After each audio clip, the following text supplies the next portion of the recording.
Dan komentar terbaik kali ini jatuh pada Mas Pedro Elino 3316. Dia bilang gini, "Bang, kenapa aku tuh tiap BAB kok nggak bisa keluar ya kalau sambil berdiri? Padahal kalau pipis berdiri bisa keluar gini, Bang." Sangat out of the box sekali ya orang seperti Mas Pedro ini. Kalau BAB tuh tak saranin nih, Bang, jangan berdiri, nanti kamu capek loh. Mending kamu sambil selonjoran aja. Serius, itu enak banget. Cuman ceboknya agak susah. Oke deh, kembali lagi di channel tontonan favorit kalian, Opet. Channelnya orang yang kalau malam minggu selalu bingung di rumah kok gabut, tapi keluar rumah takut iri lihat orang-orang punya pasangan.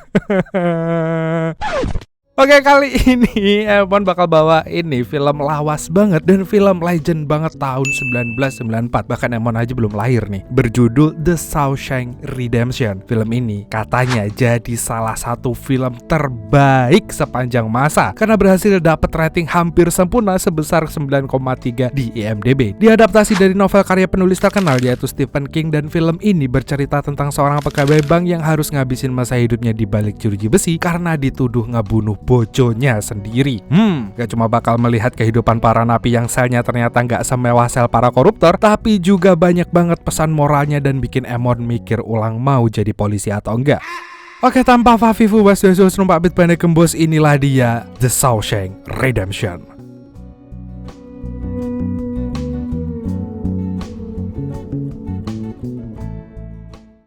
Film dimulai pada tahun 1947, di mana cowok bernama Andy ini lagi diadili di pengadilan atas kasus pembunuhan berencana. Andy ini dituduh udah ngebunuh bini dan cowok selingkuhannya buat balas dendam karena mereka udah main serong. Padahal si Andy ini adalah seorang pegawai bank teladan yang sama sekali nggak punya catatan kriminal apapun sebelumnya. Kayaknya polisi salah tangkap gak cuma di Wakanda ya. Dan meski terus ditekan sama jaksa buat mengakuin kesalahannya, Andy tetap kekeh bilang kalau ia bukanlah pelaku pembunuhan itu. Sayangnya karena semua bukti mengarah padanya, akhirnya hakim memutuskan untuk menjatuhi 2 kali hukuman penjara seumur hidup kepada si Andy.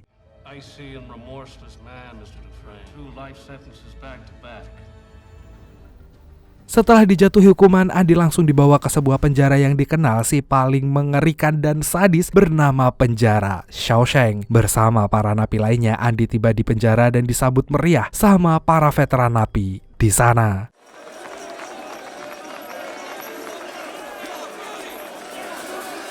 Gak kayak napi baru lainnya yang langsung kultur shock sampai nangis kejar karena perlakuan semena-mena dari para sipir penjara, Andy mukanya tetap aja lempeng disuruh apa aja sama mereka. Mau dimandiin pakai selang di kandang, dipakein bedak tabur kayak bayi, sampai jalan ke sel dengan tampilan tuyul sekalipun, ia tetap diem dan pasrah gitu aja. Most new fish come close to madness the first night. It's as good a thing to bet on as any, I guess. Selama berada di balik jeruji besi, Andy pun melalui hari-harinya dengan begitu tenang dan cuma melakukan aktivitas yang dilakukan sama para napi pada umumnya. Makan nasi campur ulet di kantin penjara, kerja sukarela jadi tukang cuci, sampai mandi bareng sama napi lainnya. Untung aja nggak ada tragedi sabun jatuh. Hingga sebulan pun berlalu, Andy yang udah bosen jadi orang introvert pengen ganti suasana dan mau mencoba bergaul dengan napi lainnya. Saat itu ia pun mengajakin ngobrol salah satu napi yang bernama Red. Pas ngobrol, Andy bilang kalau ia mau minta bantuan sama Red buat mencari palu kodamnya Thor. Nggak, maksudnya palu batu buat ngikir gitu. Karena Andy tahu kalau si Red ini dikenal sebagai orang yang bisa mendapatkan barang aneh apapun tanpa ketahuan sama para sipir penjara.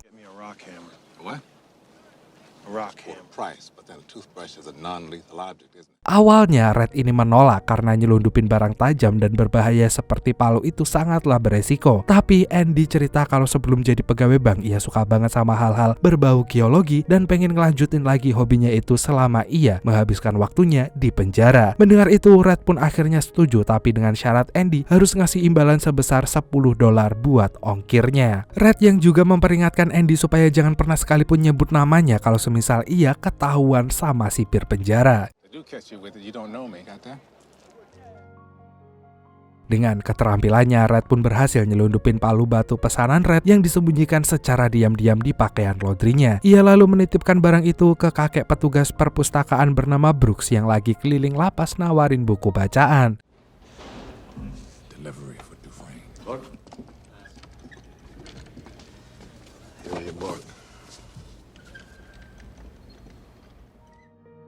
Pas lagi kerja, Andy diminta sama salah satu napi buat pergi ke gudang ngambil deterjen yang udah habis. Tanpa diduga, Andy tiba-tiba diserang sama geng trio macan yang juga dikenal di kalangan para napi Shawshank sebagai cowok-cowok birahi yang sukanya jeruk makan jeruk. Saat itu si ketua geng yaitu Box mau melakukan pelecehan padanya. Untungnya Andy gak jadi diapa-apain karena terus berusaha melawan. Meski pada akhirnya ia dibully terus-terusan sama geng trio macan ini sampai 2 tahun lamanya. The sisters kept at him. That was his routine. This place would have got the best of him. Dan syukurnya Andy bisa sedikit bernafas lega karena dapat kesempatan buat lepas untuk sementara dari gangguan si trio macan itu. Karena pas itu Andy terpilih jadi salah satu pekerja sukarela yang ditugasi buat bekerja di luar ruangan bersama Red dan juga napi lainnya. Pas lagi kerja bareng teman-teman napi, Andy nggak sengaja menguping curhatan si kepala sipir bernama Hadley yang cerita kalau ia baru aja dapat warisan sebanyak $35.000 dari saudara sultannya. Tapi ia khawatir kalau uang itu bakal kena pajak gede. Saat itu juga Andy langsung mengambil kesempatan buat mendekati Hadley dan bilang kalau ia bisa bantu mengurus pajaknya itu. Andy pun langsung ngasih saran ke Hadley sesuai dengan keahliannya sebagai pegawai bank. Time I'll only give to your spouse for up to $60,000. Why should I believe a smart banker like you? Of course not. But you do need someone to set up the tax-free gift for you, nearly free of charge.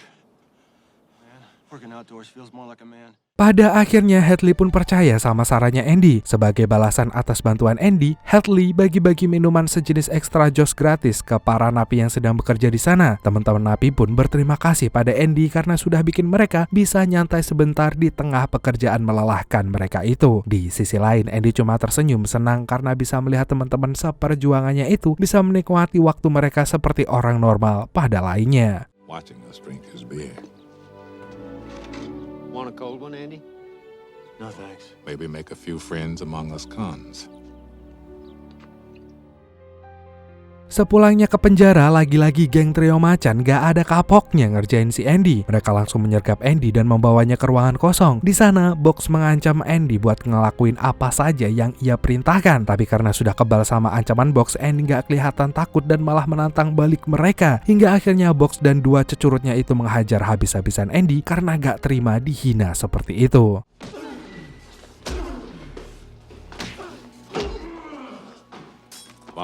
And to spend a month in the infirmary. Dan karena kejadian itu, Andy pun harus dirawat di klinik selama sebulan. Sementara Box ditempatkan di sel pengasingan yang ukurannya cuma seukuran liang kubur selama seminggu. Pas Box sudah keluar dari sel pengasingannya, ternyata ia sudah ditungguin sama Hadley yang langsung memukulnya sampai babak belur.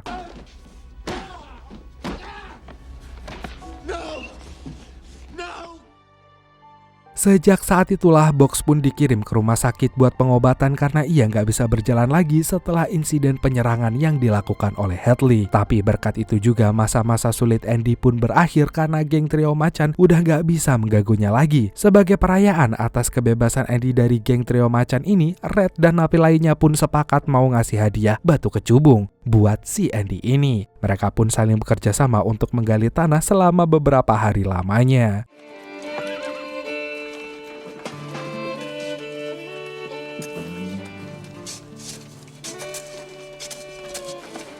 That isn't soapstone.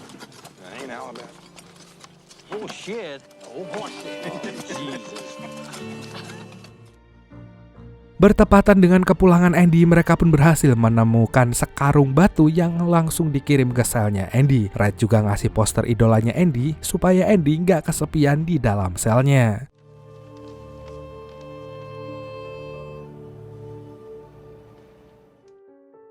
Gak lama kemudian kepala penjara bernama Norton bersama para sipir melakukan pemeriksaan sel secara mendadak. Pas memeriksa selnya Andy, mereka gak menemukan barang mencurigakan apapun di sana. Norton cuma melihat Andy punya buku kitab, bidak catur yang diukir dari batu, dan juga poster idolanya yang terpasang di dinding sel. Karena gak ada barang aneh yang bisa dirazia, Norton dan para sipir pun langsung cabut dengan kecewa karena gak bisa mencari alasan buat menghukumnya.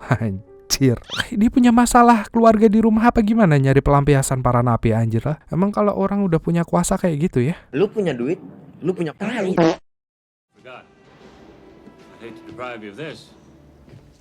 Thoughts and sales was just an excuse.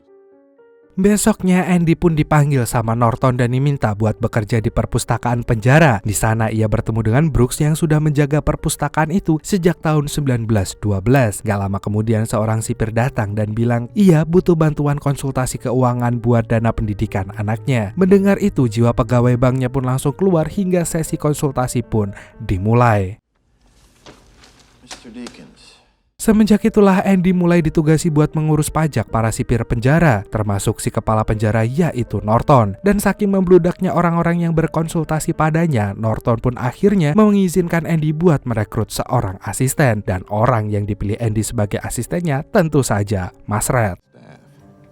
Hey, Red, can you hand me a stack of 10? Selagi ia bekerja sebagai konsultasi keuangan, Andy memakai kesempatan ini untuk meminta dana bantuan kepada Norton untuk dapetin buku-buku baru buat perpustakaan penjara. Sayangnya Norton bilang Andy harus mengirimkan surat permohonan langsung ke senator kalau ia ingin minta bantuan dana. Hingga akhirnya Andy mulai mengirim surat setiap minggunya yang belum juga dapat balasan sama sekali. Meski begitu, Andy gak menyerah dan terus mengirimkan surat itu. Still, we kept sending those letters. Suatu hari terjadi keributan di perpustakaan. Pas Andy dan napi lainnya datang untuk memeriksa, Brooks lagi nodongin pisau ke salah satu napi. Ternyata Brooks dapat kabar kalau pembebasan bersyaratnya disetujui sama pihak penjara, yang artinya ia sebentar lagi bakal segera dibebaskan. Tapi Brooks malah gak mau keluar dari penjara karena gak punya siapa-siapa di luar sana. Makanya Brooks mengancam napi lainnya supaya masa hukumannya bisa diperpanjang lagi. Melihat itu, Andy segera berusaha menenangkan Brooks. So put the knife down. Brooks, look at me. What's bleeding? It's the only one. It'll be all right. Him. Untungnya Andy berhasil mencegah Brooks tepat waktu. Setelah dipenjara selama 50 tahun lamanya, akhirnya Brooks bisa menghirup udara segar di luar penjara. Sayangnya Brooks gak menikmati masa pembebasannya itu karena semua hal di luar penjara terasa asing bagi dirinya. I can't believe how fast things move. They're everywhere. Dan seperti yang ia takutkan, Brooks juga kesulitan beradaptasi dengan kondisi lingkungan barunya itu. Mulai dari terus-terusan dimarahi di tempat kerja, merasa kesepian karena gak punya siapapun untuk dikunjungi, sampai sulit tidur hingga bermimpi buruk saking gak betahnya hidup sendirian. Karena sudah gak tahan lagi sama kehidupan barunya itu, Brooks pun memilih buat pergi untuk selamanya dengan COD-an sama malaikat maut.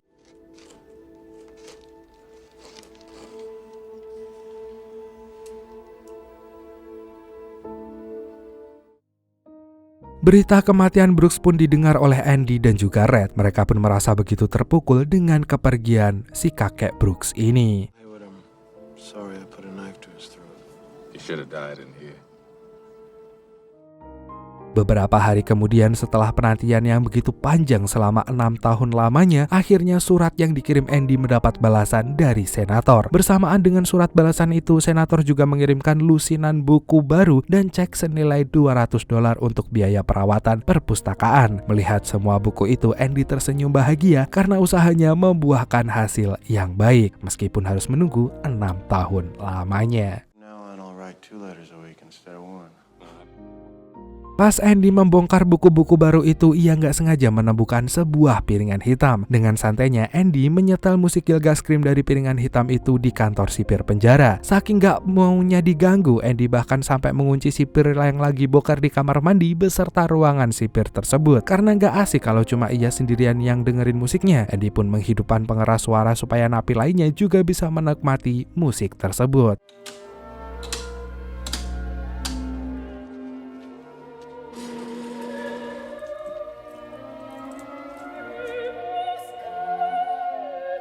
It's the best left unsaid. And makes your heart ache because of it. Moments. Every last man at Shawshank. Dan karena aksi gilanya ini, Norton dan sipir lainnya pun langsung datang ke ruangan itu. Norton kelihatan marah banget sampai gedor-gedor pintu dan menyuruh Andy buat segera membuka pintu ruangan itu. Tapi Andy masih nyantai-nyantai baik dan cuma nyengir doang karena senang banget bisa ngerjain Norton dan antek-anteknya. Bahkan pas Norton berteriak menyuruh Andy buat matiin musiknya, si Andy malah ngeledek dengan makin ngencengin suara musiknya. Karena bagi Andy, kebutuhan pokok hidupnya adalah sandang, pangan, dan dangdutan. Wah, itu mah Cahyo anjir. You Dufresne, turn that off!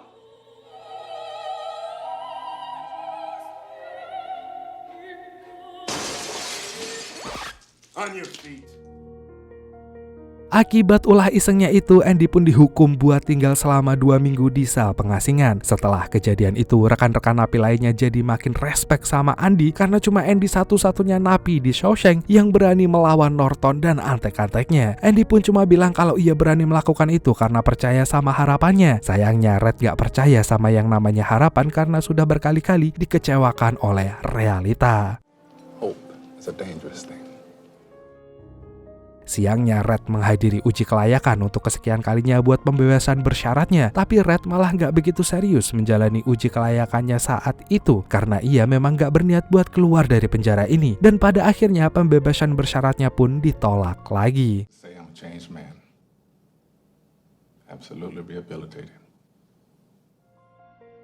Sebagai perayaan atas penolakan pembebasan bersyarat dan masa 30 tahunnya Red tinggal di penjara, Andy ngasih hadiah ke Red yaitu sebuah harmonika. Di sisi lain Red juga ngasih hadiah berupa poster gede gambar Mbak Marilyn Monroe buat ngerayain masa 10 tahunnya Andy tinggal di penjara ini.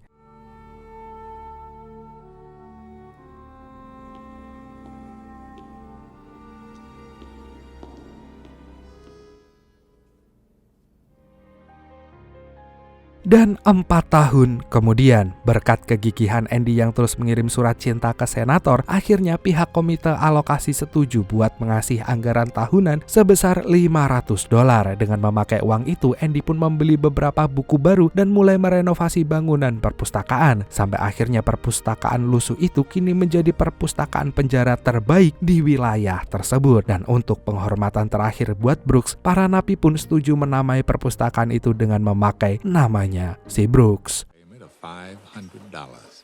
Justice. The rest of us did our best to pitch in when and where we into the best prison library in New York. Di waktu bersamaan, Norton juga membuat program asimilasi di mana para napi dibolehkan buat bekerja di luar lapangan dan bagi para kontraktor bakalan dikasih kelonggaran di mana mereka bisa membayar pajak dengan biaya minimum. Tapi ada udang di balik cireng dari programnya ini, yang sebenarnya Norton membuat program itu supaya bisa korupsi dengan membayar upah semurah mungkin ke para pekerja sampai membeli bahan-bahan dengan kualitas buruk. Ya 11-12 lah ya kayak Wakanda, spek kerja setingkat dewa, gajinya cuma dibuat bercanda. Karena programnya ini, para kontraktor pun merasa dirugikan dan terus menyuap Andy supaya mau menghentikan program itu. I need this new highway contract. I don't get it, and I go and think about that. You be sure and thank Maisie for this fine pie. Sebagai konsultan keuangan di penjara, Andy juga dipercaya buat mencatat semua transaksi penggelapan uangnya tersebut. Dan buku catatan itu pun disimpan dengan aman di dalam berangkas ruangan Norton. Andy juga mengusulkan buat memakai nama samaran yaitu Randall Stephen dalam segala hal terkait proses pencurian uang itu. Jadi kalau pihak berwajib tahu soal penggelapan uang, mereka bakal mengejar sosok Randall Stephen yang gak pernah ada di dunia ini. Randall Stevens.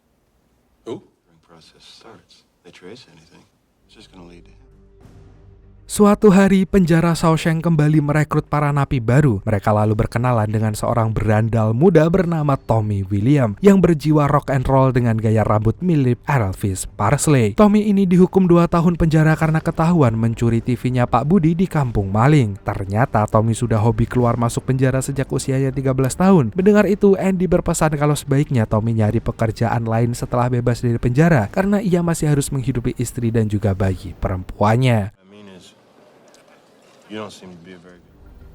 Setelah diberi wejangan sama Andy, Tommy mulai termotivasi dan ia pun menemui Andy buat membantunya belajar supaya bisa dapat ijazah paket C. Biar pas keluar dari penjara, ia segera mendapatkan pekerjaan baru. Sayangnya Andy bakalan sulit membantu Tommy belajar karena Tommy ternyata nggak bisa membaca sama sekali. Tapi pas melihat kesungguhan Tommy yang mau berubah, Andy pun tertarik jadi mentornya Tommy.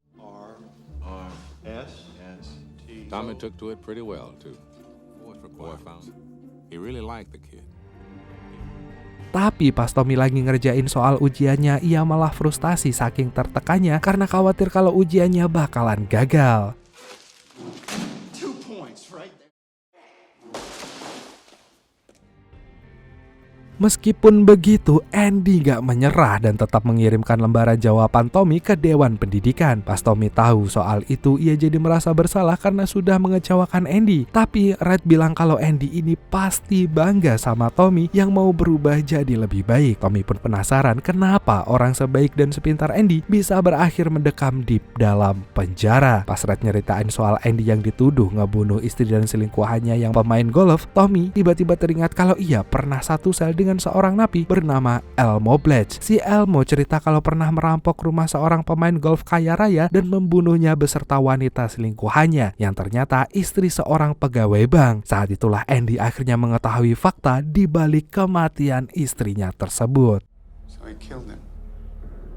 And this prick see this golf pro, but she's very excited. Setelah mengetahui fakta itu, Andy pun buru-buru menemui Norton dan mengajukan banding buat melakukan persidangan ulang supaya ia bisa membersihkan nama baiknya dari kasus pembunuhan istrinya itu. Sayangnya Norton malah bilang kalau Tommy cuma bohong dan ucapannya itu nggak bisa dipercaya begitu aja. Tapi Andy ini tahu kalau Norton ini sebenarnya berusaha mencegahnya untuk keluar dari penjara. Karena Andy terus memaksa, Norton pun akhirnya mengirim Andy buat tinggal di sel pengasingan lagi selama 1 bulan. A month. Yes, sir. Hi. What's the matter with you? Di sisi lain, Tommy mendapat surat dari Dewan Pendidikan yang menginfokan kalau ia lulus ujian paket C-nya. Kelulusan Tommy pun terdengar sampai ke telinga Andy yang masih dikurung di sel pengasingan. Mendengar kabar baik itu, Andy gak kuasa menahan senyum bahagianya. Dan pas lagi bersih-bersih, Tommy dipanggil sama Norton. Norton nanya apakah semua ucapan Tommy soal kasusnya Andy itu beneran atau cuma karangan aja. Di situ Tommy yang mikir Norton berniat mau membantu Andy mengatasi masalahnya sampai bersumpah kalau semua ucapannya itu sungguhan. Naasnya pas Norton tahu kalau Tommy nggak berbohong, Tommy malah langsung ditembak mati sama Hadley yang diam-diam sembunyi di ruangan itu.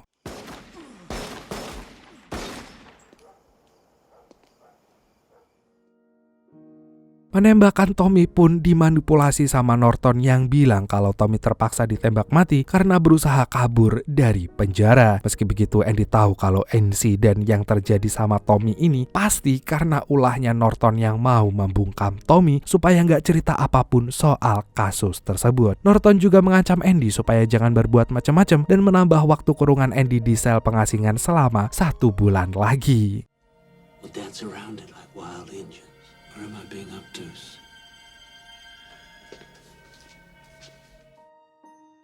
Dan 1 bulan kemudian, Andy pun sudah keluar dari sel pengasingan. Selagi ngobrol bareng sohibnya, Andy mengakui kalau ia masih mencintai istrinya meski udah diselingkuhi. Ia juga merasa bertanggung jawab atas kematian istrinya karena sudah gagal menjadi suami yang baik bagi sang istri. Andy juga cerita kalau sudah keluar dari penjara, ia mau pergi ke sebuah tempat kecil bernama Zihuatanejo yang berada di Meksiko dan menjalani sisa hidupnya dengan damai di sana. Buy some worthless old boat and charter fishing. Selain itu, Andy juga mengajak Red buat menjalani bisnis perhotelan di pinggir pantai bersamanya. Sayangnya, Red menolak karena ia takut kalau gak sanggup bertahan di luar penjara. Ia merasa kalau dirinya ini lebih bisa diandalkan dalam penjara, karena di luar sana ia bukanlah siapa-siapa dan cuma mantan veteran napi yang bahkan gak tahu apa saja yang terjadi di dunia luar selama ia berada di balik jeruji besi. Hell, I wouldn't even know where to begin. Sebelum pergi, Andy sempat meminta sesuatu pada Red kalau Red keluar dari penjara nanti. Andy ingin Red pergi ke sebuah ladang jerami di Banyuwangi dan memintanya buat menggali sesuatu yang terkubur di sana. Pas Red nanya apa yang dikubur di sana sama Andy, Andy cuma bilang kalau Red harus mengambilnya sendiri untuk melihat benda apa itu. What's buried under there? Tapi pesan yang ditinggalkan sama Andy malah bikin Red makin khawatir padanya. Apalagi ia tahu betul kalau Andy ini orangnya bakalan nekat kalau udah punya tujuan yang ingin diraihnya. Every man has his breaking point.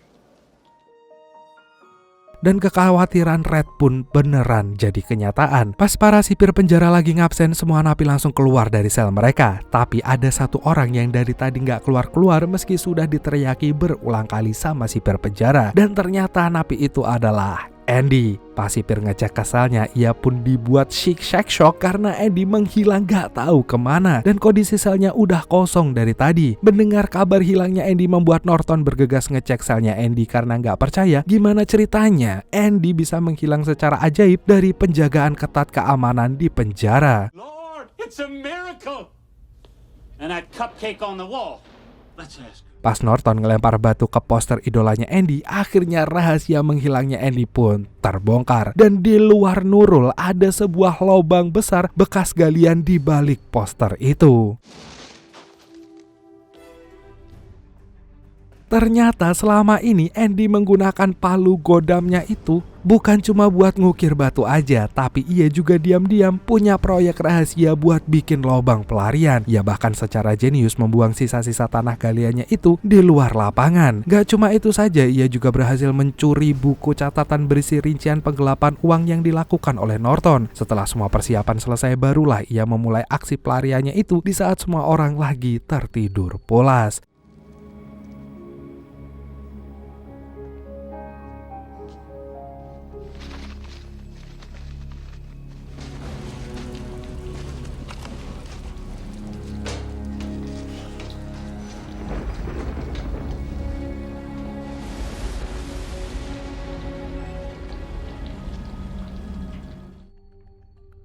Setelah melewati gorong-gorong yang baunya melebihi bau kaos kaki yang gak pernah dicuci selama 7 tahun, akhirnya Andy pun berhasil keluar dan tiba di sebuah sungai di luar penjara.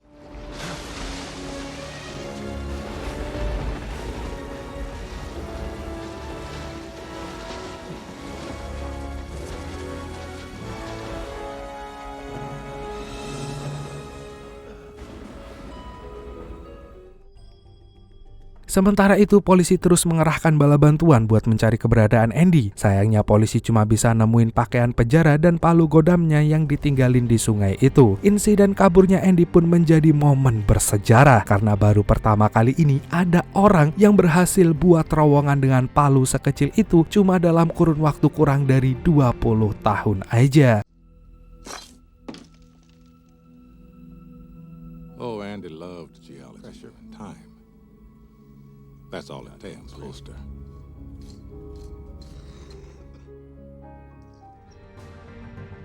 Di tempat lain, Andy mengganti identitasnya dengan memakai nama samaran buatannya sendiri, yaitu Randall Stephen. Dengan identitas tersebut, Andy pun berhasil mengambil semua uang Norton sebesar $370.000 atau sekitar 5,9 miliar rupiah yang disimpan di akun bank atas nama samaran itu. Setelah menguras habis uang itu, ia juga langsung menutup akun banknya supaya nggak ada yang bisa melacak keberadaannya.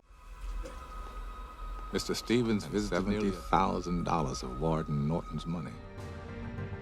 Dan pembalasan dendam Andy nggak berakhir sampai di situ aja. Ia juga mengirimkan semua bukti yang menunjukkan kalau Norton sudah melakukan penggelapan uang dan kekerasan pada para napi selama menjabat sebagai kepala penjara di Shawshank tersebut. Berita itu otomatis langsung jadi viral di media massa. Pihak kepolisian pun langsung menciduk Hadley yang juga ikut andil dalam pemerasan dan pembunuhan para napi secara ilegal.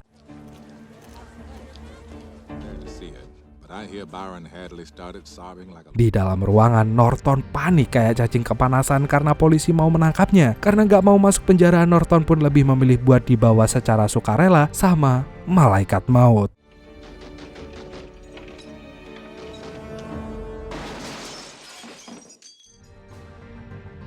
Setelah semua kejadian buruk selama bertahun-tahun di penjara Shawshank pun berakhir, Red pun kembali dipanggil untuk membahas soal pembebasan bersyaratnya yang terakhir kalinya. Dan kali ini Red sudah nggak peduli lagi kalau pembebasan bersyaratnya mau disetujui atau enggak. Dari pertemuan itu, akhirnya pihak penjara pun menyetujui pembebasan bersyaratnya Mas Red.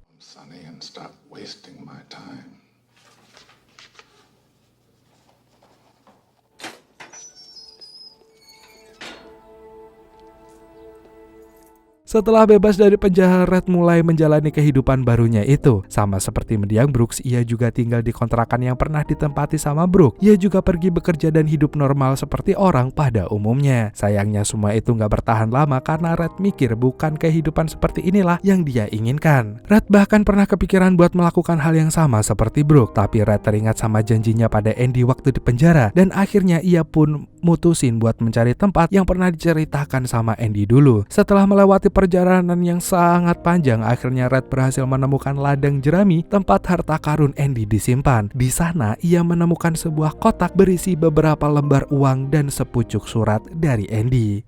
Dear Red, if you're reading this, I could use a good man to help me get my project on wheels. Good thing.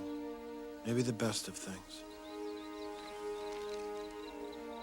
Di saat itulah Red pun tahu harapan apa yang ia inginkan, dan harapan itu berada bersama sohib sejatinya, yaitu Andy. Dan Red pun akhirnya memutuskan untuk menyusul Andy ke Meksiko, dan akhirnya kedua sahabat itu pun reunian dan memulai kehidupan baru mereka sebagai pria-pria yang bebas dari hukuman. Dan filmnya pun tamat.